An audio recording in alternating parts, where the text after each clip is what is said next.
సిద్ధమూలిక వైద్య పరిచయాలు యూట్యూబ్ ఛానల్కి నమస్కారాలండి. నా పేరు కట్ట రమేష్. మరియు తేలు మందు చెప్తానన్నాను. తేలు కుడితే ఈ చెట్టు యొక్క ఆకులు ఏ విధంగా వాడాలనేది పార్ట్ 2లో చెప్తానన్నాను. ఈ పార్ట్ 2లో నేను చెప్తాను. ఈ చెట్టు ఒకసారి చూడండి, పరిశీలించండి ఒకసారి. ఈ మాదిరిగా ఉంటాయి ఆకులు, ఎక్కడ పడితే అక్కడనే ఉంటాయి. వీటి ఆకులు ఒక 5 ఆకులు తీసుకోవాలి. ఈ చెట్టు యొక్క ఆకులు 5 తీసుకొని చేతిలో వేసుకొని బాగా నలవాలి. అంటే ఎప్పుడైతే పేషెంట్ కరిచిందో ఆ పేషెంట్కు చూపించకూడదు. ఈ ఆకులు కరుసుడుతోనే ఎంబడే కాలు కన్నా ఎక్కడైనా కరుస్తుంది కదా, ఆ కరిచినప్పుడు ఆ పేషెంట్కు చూపించద్దు. 5 ఆకులు తెచ్చుకొని చేతిలో నలుచుకుంటూ రావాలి.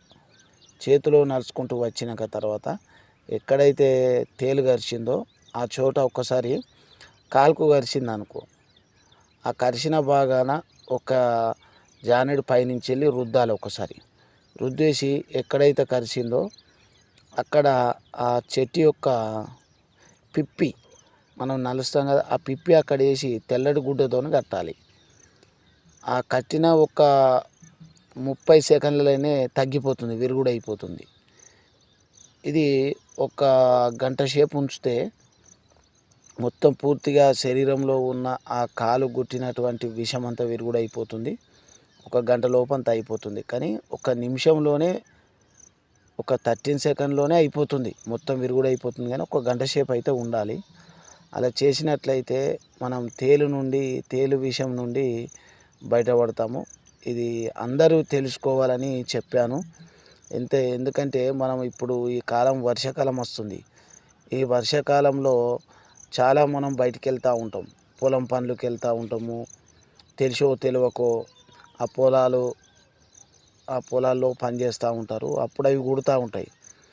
ఆ తేలు కుడితే మళ్ళీ ఎవరి దగ్గరకు వెళ్ళిపోతాము, గంటలు టైం వేస్ట్ అయిపోతుంది. కాలు ఎక్కడైతే కూర్చుందో అక్కడ చాలా విపరీతమైనటువంటి నొప్పికి బారవుతూ ఉంటారు, బాధ అనిపిస్తూ ఉంటుంది. ఇలా వాడండి, బాగా పనిచేస్తుంది. ఈ చెట్టు ఇది ఒకసారి చూడండి, ఇలా ఉంటుంది. దీని కాడ వచ్చేసి ఇలా ఉంటుంది.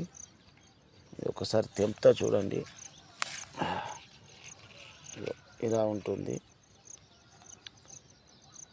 దీన్ని తెలంగాణలో దుబ్బతుత్రాకు అంటారు.